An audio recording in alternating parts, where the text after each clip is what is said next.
Hi hello welcome to our channel. నేను మీసరి. ఈరోజు మనం చెప్పుకోబోయే కథ వలపు వర్ణం పార్ట్ 67. ఇక ఆలస్యం చేయకుండా కథలోకి వెళ్దాం. వివి దీర్ఘంగా ఆలోచిస్తున్న సహన్ని పిలిచింది వివిధ. సహనని చూడగానే ఆశ్చర్యంగా నవ్వి, నువ్వెప్పుడే వచ్చావే అని అడిగింది హగ్ చేసుకుంటూ. ఇంతకు ముందే అని చెప్పింది సహన. ఇద్దరు బెడ్ మీద సెటిల్ అయ్యారు. సడన్ ఎంట్రీ ఏంటి ఏంటి సంగతి? వివిధ నవ్వుతూ అడిగింది. ఇంకో 4 రోజుల్లో వైజాగ్ వెళ్ళాలి కదా, నీ సంగతేంటి అని అడిగింది సహన. వస్తాను కదా, ఇక్కడే బోర్, విస్సు కూడా రమ్మంటున్నాడు అని చెప్పింది. కానీ ఆ తర్వాత వెంటనే సైలెంట్ అయిపోయింది వివిధ. వివి, వాట్ హ్యాపెండ్ అని అడిగింది సహన. నథింగ్. అదరుని ఇంకా కాల్చుకు తింటున్నావా అని అడిగింది నవ్వుతూ. పిల్లో తీసుకుని వివిధని కొట్టి, వాడేమన్నా బ్రెడ్డా కాల్చుకు తినడానికి అని, నన్ను విసిగించకుండా ఉంటే చాలు అని నవ్వుకుంది.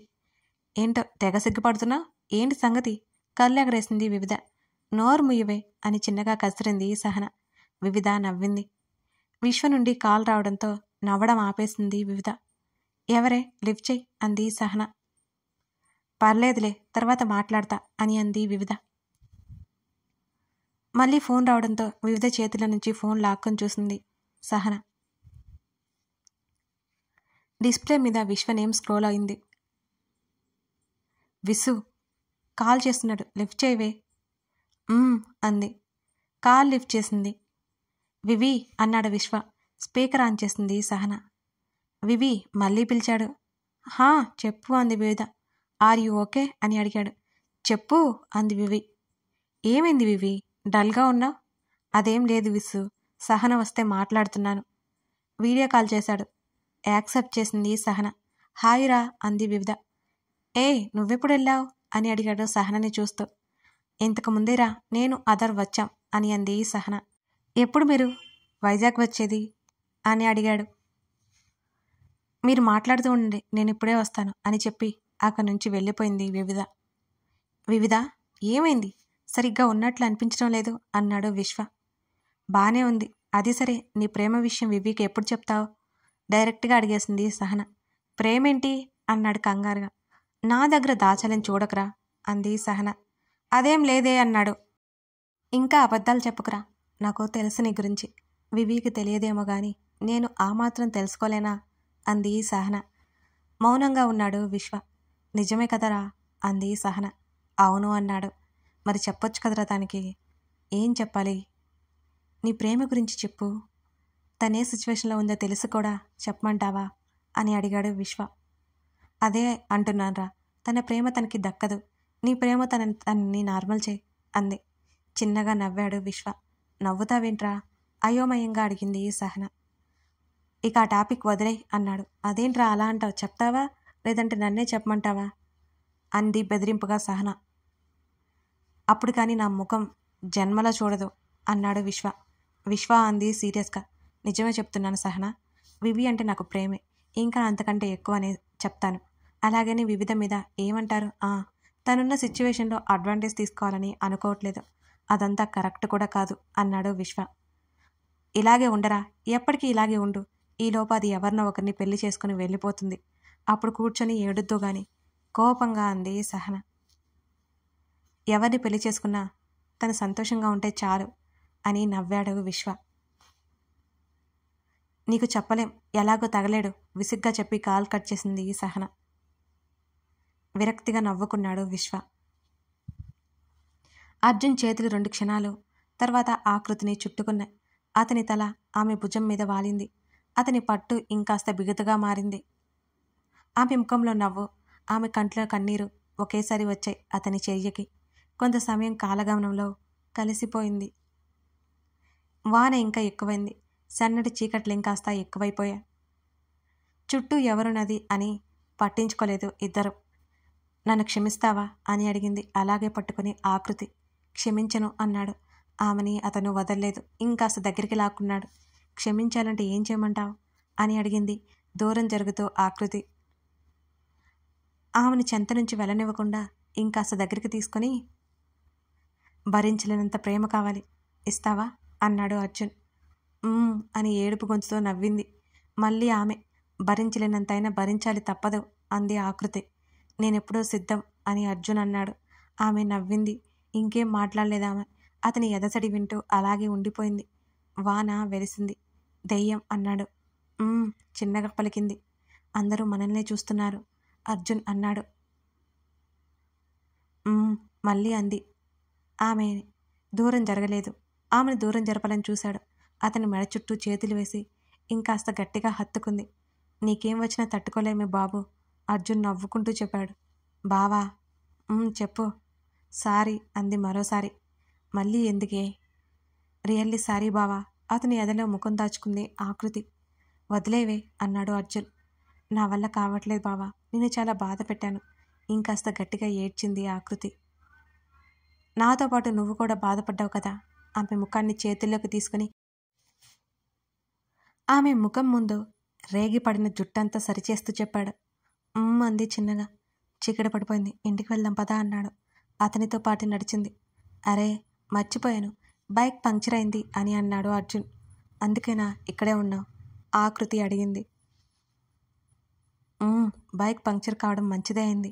ఆమె తలకి ఢీ కొట్టాడు. అతని భుజం మీద తలవాల్చి దిగులుగా ఉండిపోయింది ఆకృతి. మళ్ళీ ఏమైంది? నిజంగా వెళ్ళిపోయేవాడివా అడిగింది ఆకృతి. ఎక్కడికే అన్నాడు అర్జున్. ఎక్కడికి వెళ్తున్నావు కదా నాకు దూరంగా డల్గా ముఖం పెడుతూ అతన్ని చూస్తూ అంది ఆకృతి.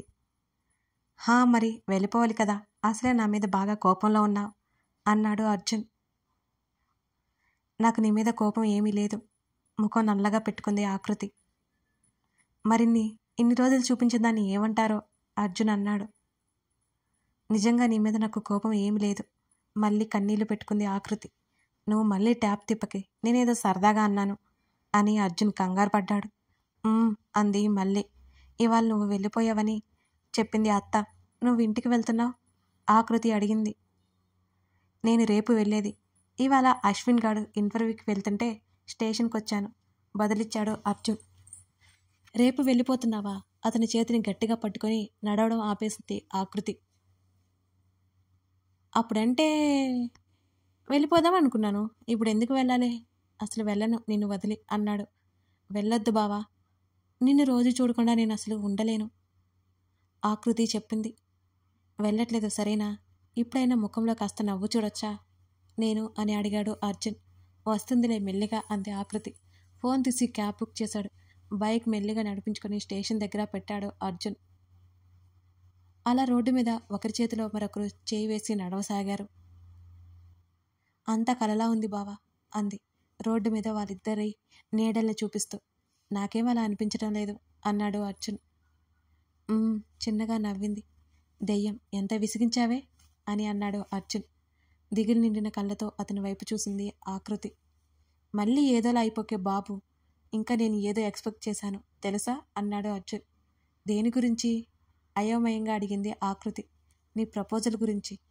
ఆమె ఆ మాట అనగానే నేల చూపులు చూస్తుండిపోయింది. అదేంటి అడగవా నవ్వుతూ అడిగాడు అర్జున్. నేను అడగకపోయినా నువ్వు అయితే చెప్పేస్తావు కదా అడిగింది ఓరగా అర్జున్నే చూస్తూ. అయితే చెప్పనులే, నీకు ఏమాత్రం ఇంట్రెస్ట్ లేదుగా వినడానికి. లేదు చెప్పు బావా అంది. నాకే చెప్పే ఇంట్రెస్ట్ లేదు ప్లీజ్. అయినా సరే చెప్పను. అతనికి ఎదురుగా నిలబడి ప్లీజ్ అని క్యూట్గా ఫేస్ పెట్టి అడిగింది అలాగే వెనక్కి అడుగులు వేస్తూ. చెప్పమంటావా? ఆకృతి చేతులు పట్టుకున్నాడు అర్జున్. అతని వైపు ఆతృతగా చూసింది ఆకృతి. అలా 2 అడుగులు వెనక్కి వేసి ఇలా వచ్చి అని ఆకృతిని హఠాత్తుగా హత్తుకున్నాడు అర్జున్. బావా 60కే అని. ఆ తర్వాత ఇలా ఆకృతి ముఖాన్ని చేతుల్లోకి తీసుకున్నాడు. అర్జున్నే చూస్తూ ఉంది ఆకృతి. ఇంకా ఆ తర్వాత అంటూ ఆమె ముఖానికి దగ్గరగా ముఖం తెచ్చాడు. అతనేం చేయబోతున్నాడో అర్థమయ్యి అతని ఛాతీ మీద చేతులు పెట్టి ఆకృతి వెనక్కి నెట్టింది. వెనక్కి జరిగి ఏమైందే అని అడిగాడు నవ్వాపుకుంటూ అర్జున్. నువ్వు ఏం ఎక్స్పెక్ట్ చేశావో నాకు అర్థమైంది, ఇక చాలు అంది ఆకృతి రసరసా చూస్తూ. నీకు ఇంకా అర్థం కాలేదు. ఆమె నడుము పట్టుకొని అర్జున్ దగ్గరికి లాక్కున్నాడు.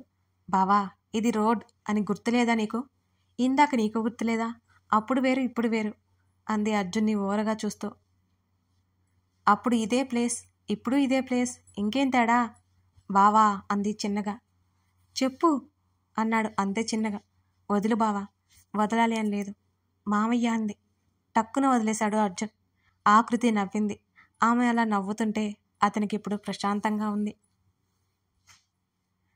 క్యాబ్ రావడంతో ఇద్దరు క్యాబ్ ఎక్కి ఇంటివైపుకి పయనమయ్యారు. అర్జున్ భుజం మీద తలవాల్చింది ఆకృతి. ఇద్దరి ఆలోచనలు ఒకే దగ్గర ఉన్నాయి. ఇద్దరి కళ్ళ ముందు వివిధ మెదిలింది. ఆమె కూడా సంతోషంగా ఉంటే తమకి చిన్నపాటి కలవరం కూడా ఉండదు అనుకున్నారు. అర్జున్ ఆకృతి ఇంటికి వెళ్ళేసరికి హాల్లో ఉన్న సుమిత్రని చూసి షాక్ అయ్యారు ఇద్దరు. నానమ్మ, ఆవిడ దగ్గరికి వెళ్ళి హగ్ చేసుకున్నాడు అర్జున్.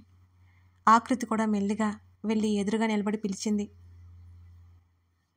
రావే, ఈ సమయం వరకు ఎక్కడికి వెళ్ళారే అని అడిగింది సుమిత్ర. అది ఏం చెప్పాలో తెలియలేదు ఆకృతికి. అశ్విన్ అని నా ఫ్రెండ్ ఉన్నాడు నానమ్మ, వాడు వేరే ఊరు వెళ్తుంటే స్టేషన్ దగ్గరికి వెళ్ళొస్తున్నా అని అర్జున్ అన్నాడు. మరి నీకేం పనే? నేనేదో ఊరికే వెళ్ళాను, ఇంట్లో బోర్ కొడుతుంటే అంది ఆకృతి. అందుకే ఊరు రమ్మన్నాను. మీరు వస్తేగా సీరియస్గా అంది సుమిత్ర. మేమొస్తే నువ్వు రావుగా అని నవ్వింది పక్కన కూర్చొని ఆకృతి. హేమ ముగ్గురికి కాఫీ తెచ్చి ఇచ్చింది. ఆకృతి పక్కన పెట్టేసింది. నీకింకా చల్లగా తాగే అలవాటు పోలేదా అని అడిగింది సుమిత్ర. నా వల్ల కాదులే, మీరు తాగండి అంది ఆకృతి.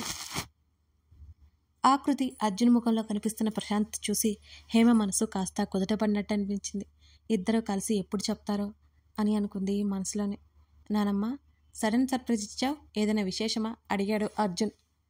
మిమ్మల్ని చూడాలి అనిపించింది, వచ్చేశాను అంది ఇద్దరి చెంప మీద చేయి వేసి సుమిత్ర.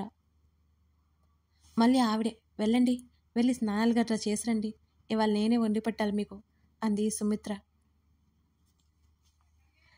నువ్వు రా అమ్మమ్మ, వెళ్దాం, మీ కూతురు కూడా ఉంది అక్కడ అంది ఆకృతి. వస్తానులేవే, నువ్వు వెళ్ళిరా అంది సుమిత్ర. తన వైపే చూస్తున్న అర్జున్ని చూసి చూడకుండా బయటకు నడిచింది ఆకృతి. అర్జున్ కూడా రూమ్లోకి వెళ్ళమని చెప్పి హేమతో పాటు కిచెన్లోకి వెళ్ళింది సుమిత్ర. వెంటనే ఇంటి బయటకు పరిగెత్తాడు అర్జున్. సడన్గా ఆకృతి ముందుకు వచ్చి నిలబడేసరికి ఆమె భయపడి తక్కున ఆగిపోయింది. ఎక్కడికే పోతున్నావు? మా ఇంటికి. అలా ఊరికే వెళ్ళిపోకూడదని తెలీదా అన్నాడు అర్జున్. మరి ఇంకేం చేయాలి? మరి నువ్వు వచ్చే వరకు గుర్తుగా ఏదో ఒకటి ఇచ్చేసి వెళ్ళాలి కదా అన్నాడు కళ్ళెగరేస్తూ. నేనేమీ వేరే గ్రహానికేమీ వెళ్ళట్లేదు, పక్కనే కదా ఇల్లు, ఎలాగో ఇంకో గంటలో వస్తాను, సో అంతలో ఏమీ ఇవ్వాల్సిన అవసరం లేదు అంది ఆకృతి. అర్జున్ నుంచి పక్కకు వెళ్ళాలని చూసింది ఆమె. ఆకృతికి మళ్ళీ ఎదురొచ్చాడు అర్జున్. బావా, వెళ్ళనివ్వు అంది బ్రతిమాలుకుంటూ అతన్ని. నో, తల అడ్డంగా ఊపాడు. నా విషయం తేలే వరకు వెళ్ళనివ్వను అన్నాడు అర్జున్. నీ విషయం తర్వాత, ముందు మన విషయం తేల్చు. డైవర్ట్ చేయకు. డైవర్ట్ చేయడానికి ఏముంది, అమ్మ వచ్చింది ఇప్పుడు అంది ఆకృతి. వస్తే ఏమైంది అయోమయంగా అడిగాడు అర్జున్. వస్తే ఏమైందా, తమరేం చేశారో గుర్తు తెచ్చుకోండి. అమ్మమ్మ, మావయ్య, డాడీ ముగ్గురికి విషయం చెప్పడం నీ ముందు ఉన్న పెద్ద టాస్క్ అంది ఆకృతి. అర్జున్కి దెబ్బకి నీరసం వచ్చేసింది. ఆకృతి ముందుకి అడుగు వేసిందో లేదా ఆకృతి చేతిని పట్టుకున్నాడు అర్జున్. కథ కొనసాగుతోంది. కథ నచ్చితే లైక్ చేసి కామెంట్ చేయండి. ఇప్పుడే మన ఛానల్ని చూస్తున్నట్లయితే సబ్స్క్రైబ్ చేసుకుని సపోర్ట్ చేస్తారని ఆశిస్తున్నాను. అలాగే మన ఛానల్లో ఇష్టమైన సకుడ అనే మరో స్టోరీ రన్ అవుతుందండి, ఓసారి లుక్ వేయండి. అది మీకు బాగా నచ్చుతుందని అనుకుంటున్నాను. Thank you for watching this video. మరో ఎపిసోడ్తో కలుద్దాం.